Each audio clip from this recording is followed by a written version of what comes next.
Well, I think there's a million definitions for smart cities. And the way that I think about what a smart city is really about building technology for the people. So how do we use technology to improve the lives of our residents and meet our overall aspirations as a city?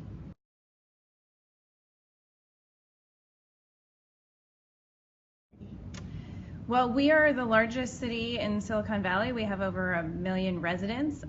We are home to some of the most innovative companies on the planet, as well as the residents who populate our city or that also work at those companies. So de facto, we are a smart city, and the smart city vision that we laid out last year is really about using that innovative community as well as helping City Hall modernize. Because sometimes it feels like you step back in time when you go into City Hall, and that's not how you should feel in Silicon Valley.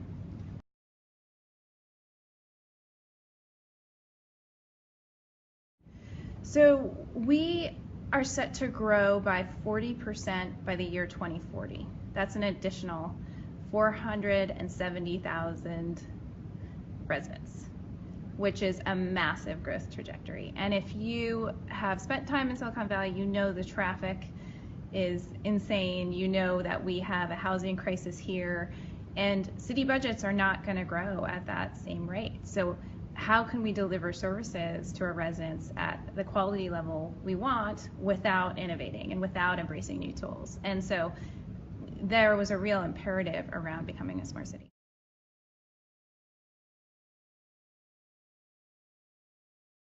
So I'd say we have sort of two areas that we're working on now. So one is we do have a goal as a city to be the most innovative city in the country by 2020. And so we're really embracing and leaning into new technology. So for example, we're looking at autonomous vehicle pilots across our city this year. We have a partnership with Facebook to launch the Telegraph network, which is free gigabit speed internet in our downtown. And so we're doing what we call demonstration projects with a number of Silicon Valley companies. On the other side, we're also really building for the future. So how do we future-proof the city and build things like Internet of Things networks, increase broadband, close the digital divide, especially for our children in the city who are experiencing a homework gap. We have about 95,000 residents that don't have internet access at home. And that's a real issue as it can really drive more inequality. And so I say there's these very innovative projects that we're leaning into, and then there's the building our city infrastructure, our city digital infrastructure to serve our residents in the long term.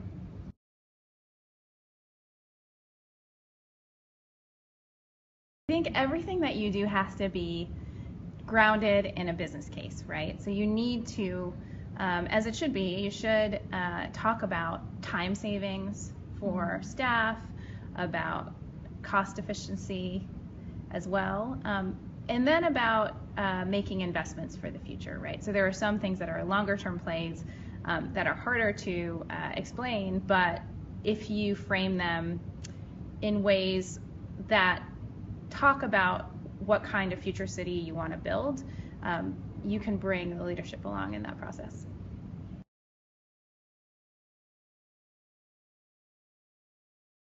That the technology moves very fast, and there are certain areas that are changing rapidly. So for example, in the Internet of Things area, there's at least a dozen standards currently. We know the space is going to change dramatically over time.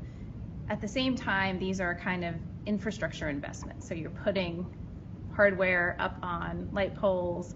That is expensive to do. And so how do you balance testing and learning with taking a large bet on that infrastructure? And so I think that's the area where over time we're going to need more input from university partners and academic partners and civil activists, as well as, frankly, the philanthropic community. So we were just awarded a $200,000 grant from the Knight Foundation and the NetGain partnership to explore IoT and develop a strategy around it for the city, which will give us a framework to assess the hundreds of IoT companies that pitch us every day and that we will then be able to more carefully assess and deploy what will be the best platforms for our city.